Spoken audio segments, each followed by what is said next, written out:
ఎందుకంటే మన విశ్వాసం వల్ల నీతిమంతులయ్యాం. వాళ్ళ దగ్గర ధర్మశాస్త్రం ఉంది, కానీ వారు ధర్మశాస్త్రం వల్ల నీతిని వెతకుండా విశ్వాసం వల్ల నీతిని వెతికి వాళ్ళు మనం ఇప్పుడు ఏకమయ్యాం. మధ్యలో గోడ పడిపోయింది. అర్థమైందా? ఇప్పుడు మనకి యాకోపత్రిక గురించి మాట్లాడిన సందర్భంలో ఏం చెప్తారంటే కొంతమంది యాకోపత్రిక మనల్ని ఉద్దేశించి రాయలేదు, యూదులను ఉద్దేశించి రాశాడు. అందుకని వాళ్ళ క్రియల ద్వారా వాళ్ళకి రక్షణ కాబట్టి అక్కడ అబ్రహాం క్రియల మూలంగా నీతిమంతుడు అయ్యాడని చెప్పాడు. మనకేమో విశ్వాసం ద్వారా రక్షణ కాబట్టి ఇక్కడ మనం విశ్వాసం వల్ల రక్షణ అని చెప్పాడని చెప్పేస్తారు. కానీ ఈ చెప్పేవాళ్ళు కనీసం అక్కడికి వెళ్ళి వాక్యం చదివితే అక్కడ అబ్రహాము క్రియల మూలంగా నీతిమంతుడు అయ్యాడనే సందర్భం 22 నుంచి చెప్తున్నాడు. పౌలు చెప్పిన అధ్యాయం 15 నుండి చెప్తున్నాడు. కాబట్టి ఇప్పుడు పౌలు గారు యాకోబు గారు ఇద్దరు వేరు అపోస్తులు. పౌలు గారు ఏమో మనకు అపోస్తుడు, యాకోబు ఏమో యూదులు చెందినోడు అని అంటే యూదులకు సువార్త వేరు, మనకు సువార్త వేరు అని అర్థం కాదా?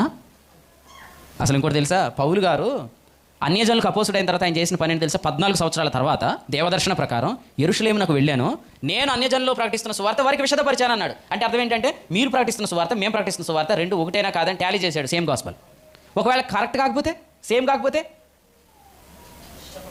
కాకపోతే అప్పుడు యూదులు అబద్ధం బోధిస్తున్నారని అక్కడ ఖండించడానికి వెళ్ళాడు. యెరూషలేములో ఎవరు దొరకలేదు, అంతియోకియాకి వెళ్ళాడు, కేఫా దొరికాడు, ఎదిరించాడు. అర్థమైంది మీకు? కాబట్టి యెరూషలేములో దొరకలేదు కానీ అంతియోకియాలో దొరికారు. అంటే పౌలు ఏం చెప్తున్నాడు ఇంకోటి చెప్పమంటారు? అసలు పౌలు అన్యజనులకు అపోస్తుడు అని చెప్పేవాళ్ళకి ఒక మాట చెప్తానేనండి. పౌలు అన్యజనులకు అపోస్తుడు కాదు. ఒక విషయం ఏంటంటే ఇశ్రాయేలీయులు భవిష్యత్తులో ఎలా రక్షణ పొందుతారనే వివరాలు పౌలే రాశాడు. ఎక్కడ రాశాడు తెలుసా? రోమాపత్రిక 9, 10, 11 అధ్యాయాల్లో.